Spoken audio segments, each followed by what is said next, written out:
start first by saying a little bit about, BlackBerry. That's my employer. That's who I'm with. I'm their global vice president of advisory practices. And I want to first frame the image that, yeah, BlackBerry used to do cell phones, and it was cute, and they were amazing in that. But probably 20 years ago, they pivoted away from that. And BlackBerry focused on helping large organizations. They actually took the secret sauce of what made people so confident in the little BlackBerry to where they had to literally pry it out of President Obama's hand in the White House because he was like, no, this is the only phone I trust. That's a true story. We took that secret sauce and we wrapped it into helping organizations, governments, countries be secure about their own information. So that is what we do. We secure AI infrastructures, we secure governments, we secure the largest, most critical organizations around the world. Some statistics up there, 7 of the G7 nations are protected by us. 18 of the G20 are protected by us. 80% of the US federal government's protected by us. 8 of 10 top global banks. And I'll give you a use case, a story about one of them in a minute. And this is an interesting one that most people don't realize. The number says 255, it went up, it's actually 320 million plus vehicles. Basically any vehicle, BMW, Mercedes, Toyota, etc., that has a computer in it, like a computer screen, it's protected by BlackBerry's technology that BlackBerry built, owns the intellectual property on, and we secure that. So places where people need to be absolutely confident that who is saying this is who they're saying, and what they can control and what they present is accurate, that's what we do. We are, in some cases, we're the only people certified for these things. Side note, I was still in conversations with one of the ministries here, and that ministry reached out to the kingdom partner, the Netherlands, to validate, hey, should we talk with BlackBerry? The Netherlands replied back to say, BlackBerry is our only trusted partner for what you're asking for. Absolutely reach out to them. So this is verbatim what we do. We also help corporations, but governments are really our prime driver. That's where we sit. That's our quote-unquote niche. So let's talk a little bit about how we'll do this. Let me begin with a quick story, because sometimes I feel stories connect to the human aspect a bit more. About 4 years ago, incidentally, on vacation with my family. So my 2 younger daughters, my wife, myself, and a couple of friends were on a cruise, of course, in the Caribbean, because I don't care where I live, I come in here for vacation. And on that 5 days on the ocean, I had this brilliant, my wife had this brilliant idea, Greg, this thing you've been using, you should make an app out of it. This was about 3 years ago.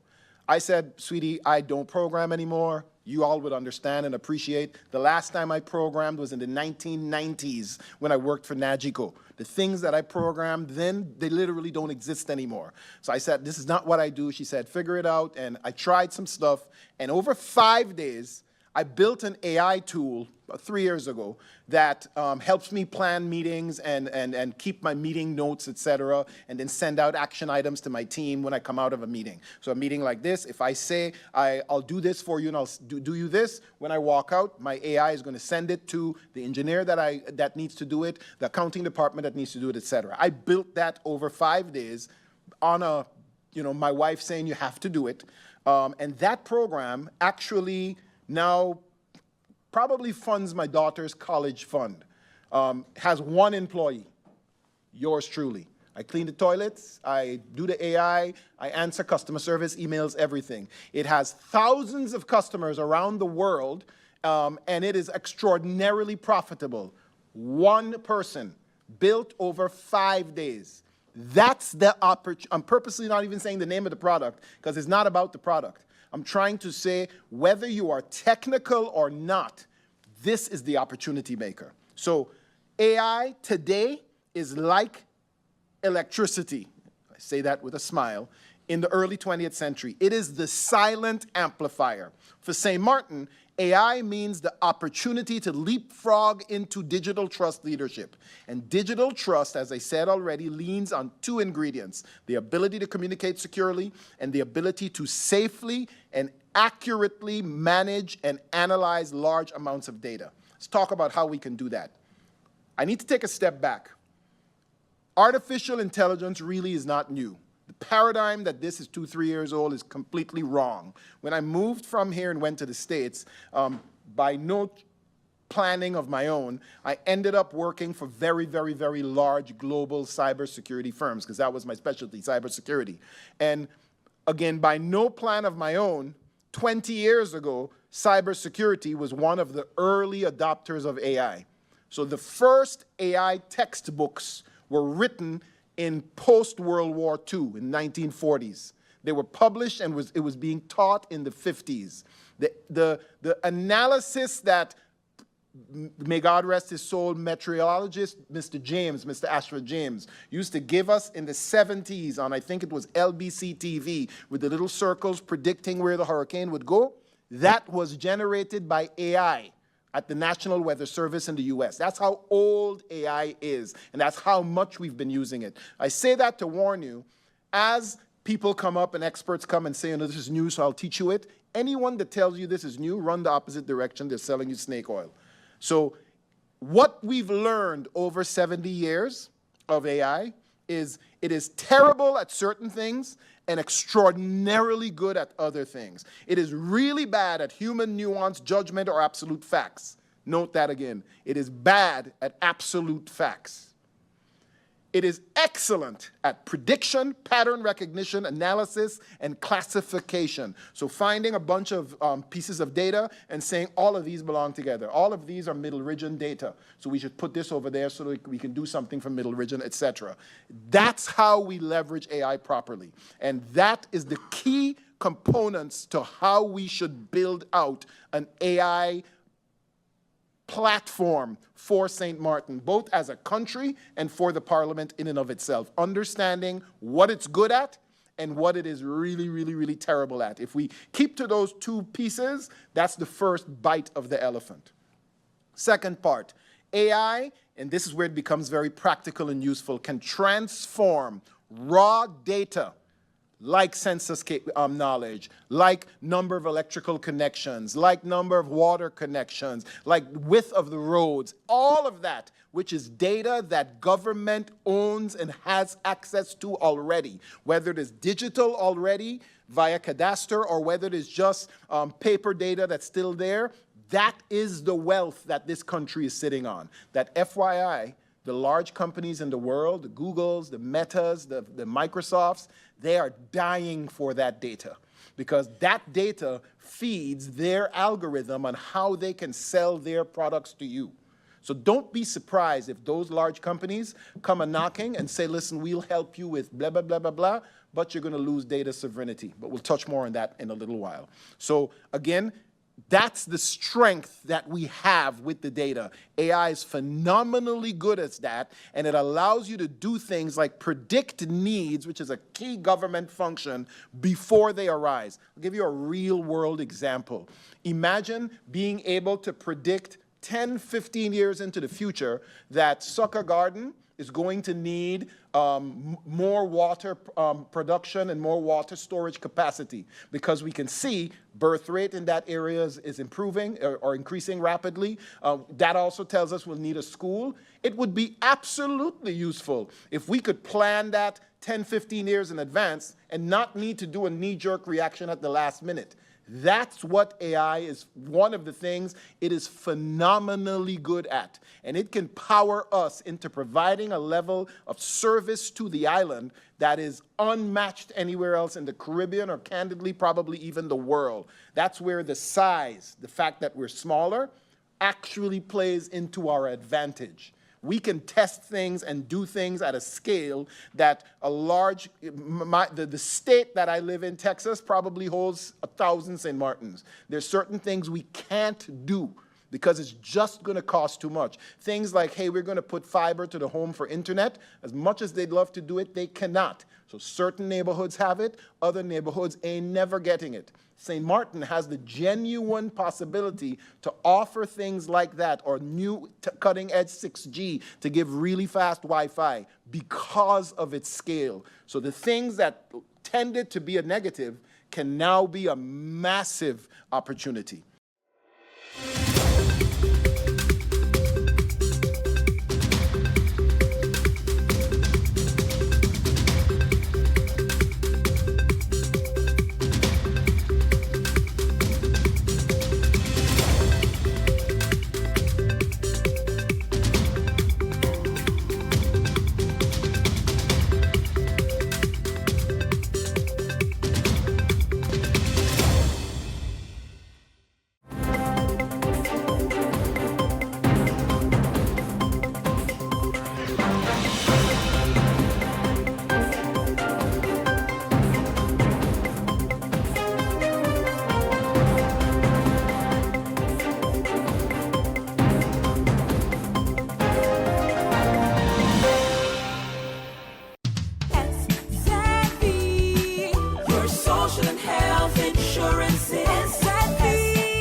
you Asset V insured? Do you have a valid medical insurance status? Asset V is cardless. Request your My Asset V account today and enter the virtual office of Asset V. Go to assetv.sx and sign up now. Asset V, yeah. Your social health insurances. 24/7 TV programming on www.stmartinmediacenter.com, SXM Daily News, PBS NewsHour, Now You Know, Com programs, documentary, entertainment, sports events, Saturday children's hours, religion programs, and movies. Click on SXM TV broadcast to see your favorite programs.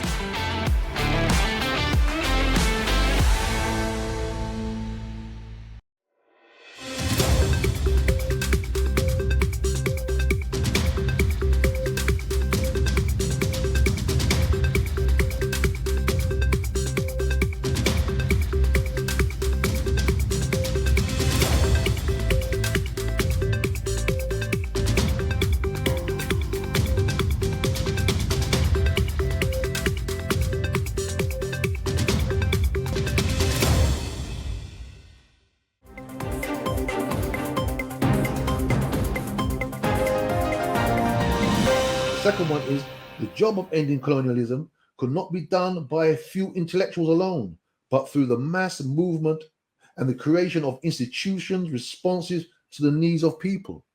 So again, he's saying that we must have institutions, African institutions, and these will help us to free ourselves, to fight for the freedom that Africa will. The ending of colonialism will be done through institutions, he said. Okay. The third one here is Pan-Africanism. And we know he's one of the strongest Pan-Africanists we can think about in modern times. He said here, Pan-Africanism should be seen as an independent ideological system, a counterpoint to capitalism and communism. So they always like to say Kwame Nkrumah was a Leninist and a Marxist, and he did use some of those philosophies to analyze racism, colonialism, capitalism. However, he says here that Pan-Africanism was a counterpoint to capitalism and communism. So no doubt one of the institutions he foresaw was an institution that really would promote Pan-Africanism. He was a strong on African culture. Many of his readings you hear, he said we must promote African culture. Whatever African culture is, we must promote it. We must make it grow. We must teach our children. And clearly the institution that fostered Pan-Africanism will be one of the greatest institutions that we could have. And also Pan-Africanism is a weapon, you could say, in our hands to fight capitalism and communism. And the last one here is peaceful civil disobedience in the form of strikes and boycotts. So these are one of the things, the conclusions. It says they should be used in the struggle against colonialism. Violence was not to be used unless circumstances made it the only viable option. So African people we know are not naturally violent like some people. Some people, when they show their nationalism, they want to bring violence. Some people show their nationalism and their culture by showing their poetry, their dances, clothes.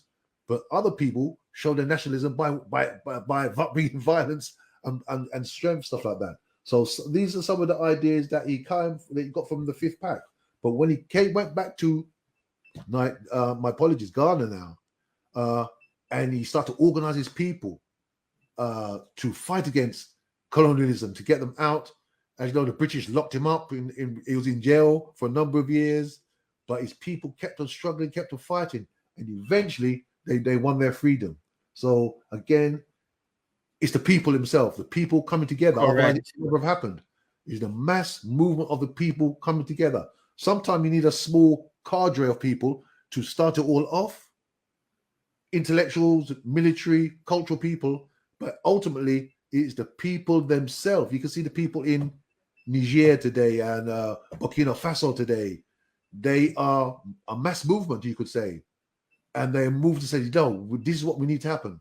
So when the people say things need to happen, this is when the people's going to happen. So, and you mentioned about the revolution. Let me just say that the revolution starts here. The The revolution starts in the mind. That's where revolution starts. Yeah. And once it starts in the mind, then we will manifest it in That's society. right. Yeah. That's So yeah, right. go ahead, brother. Go ahead.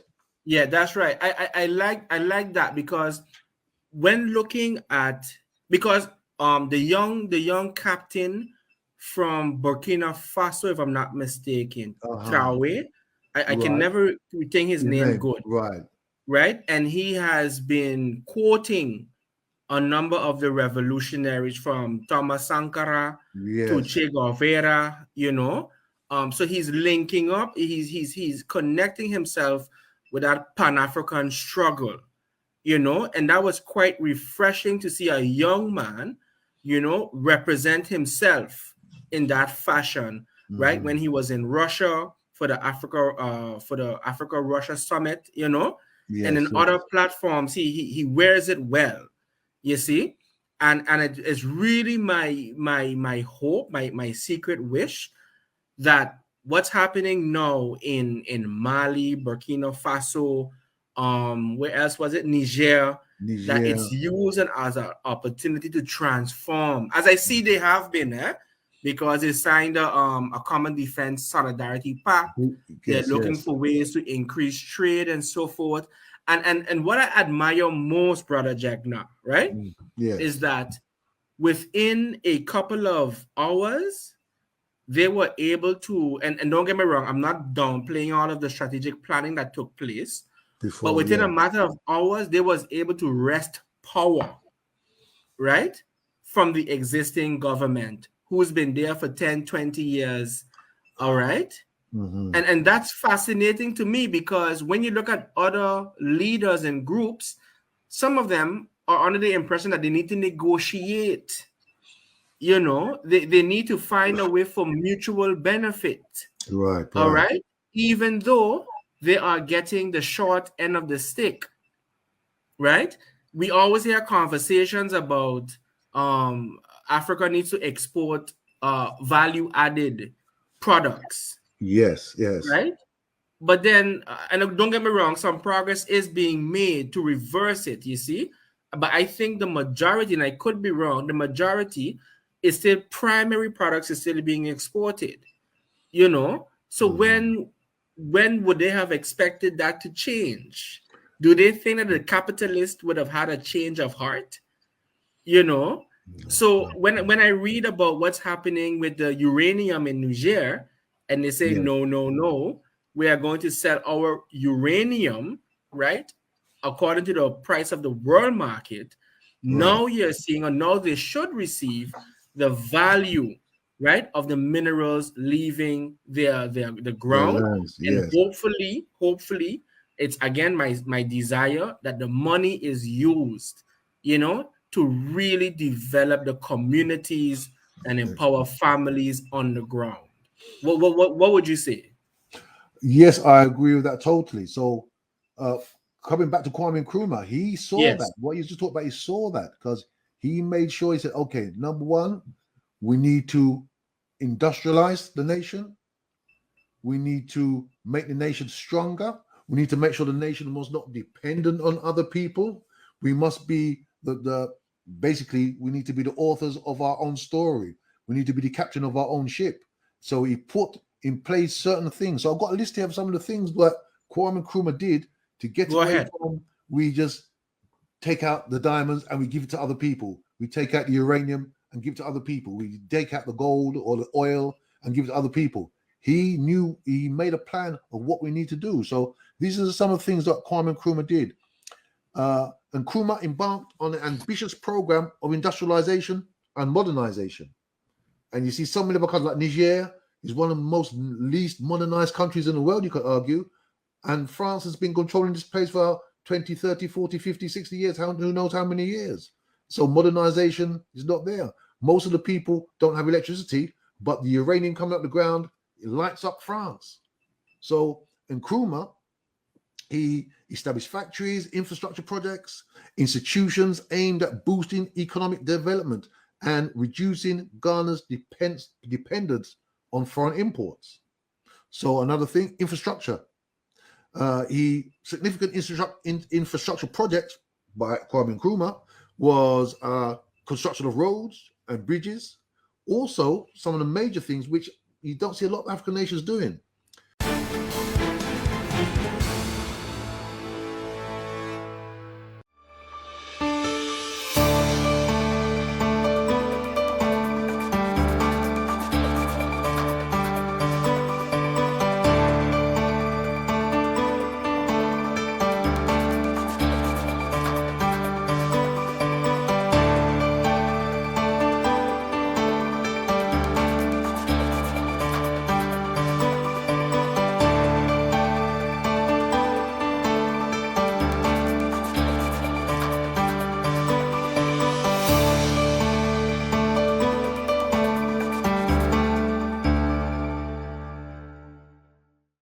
SXM, your social and health insurances. SXM, your social and health insurances. Are you SXV insured? Do you have a valid medical insurance status? SXV is cardless. Request your My SXV account today and enter the virtual office of SXV. Go to sxv.sx and sign up now. SXV, yeah, your social and health insurances. 24/7 TV programming on www.stmartinmediacenter.com, SXM Daily News, PBS NewsHour, Now You Know, Com programs, documentary, entertainment, sports events, Saturday children's hours, religion programs, and movies. Click on SXM TV broadcast to see your favorite programs.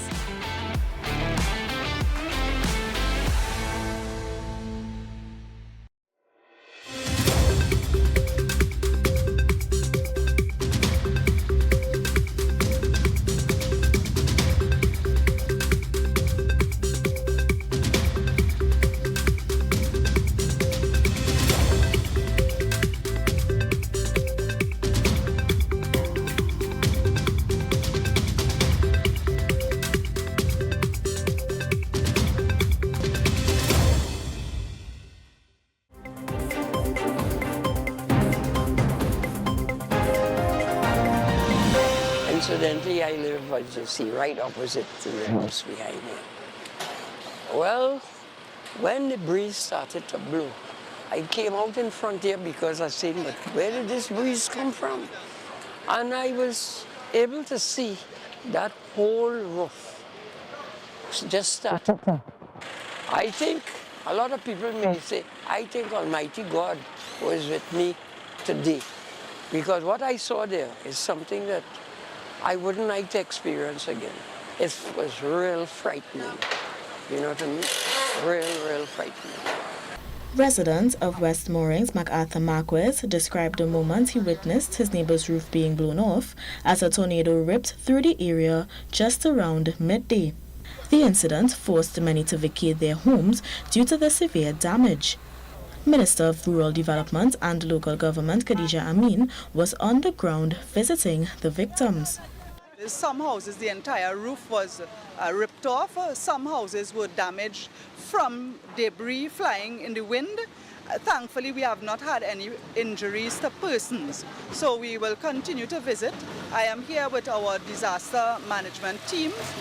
Field officers will be doing assessments to determine any, in terms of the damages. We have damages to the infrastructure, but also damages to furniture, appliances.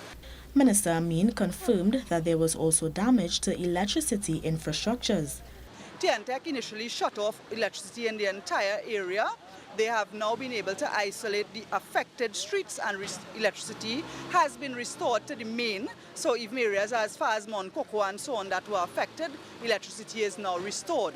What we are also doing is, together with the fire services, visiting each household to advise people if it's safe to turn on electricity, because they lost their entire roof. Some of them, the entire structure is soaked. So even if they want to turn on electricity to use a power washer, for example, or to close their gate, which might be electronic, it may not be advisable to do so. She described the incident as traumatic. We have met children who are at home, alone, elderly persons, an elderly 90-year-old woman. And so for most families, of course, it is a very traumatic experience. So we are here giving them that support. Also at the scene was Senior Disaster Management Coordinator at the Ministry of Rural Development and Local Government, Jerry David, who was urging residents to secure their properties. So I want to remind the country, during these times, secure your roofs. Make sure that tree that is near the house, you trim that tree, because anytime there's high winds, it's going to break the branches are going to fall on the homes, and it's going to destroy the roof, and sometimes inadvertently people will be damaged. Cherry Crescent, Roland Road, Westland Avenue and St. Anthony's Drive are some of the areas affected. Daniel John, CTT News.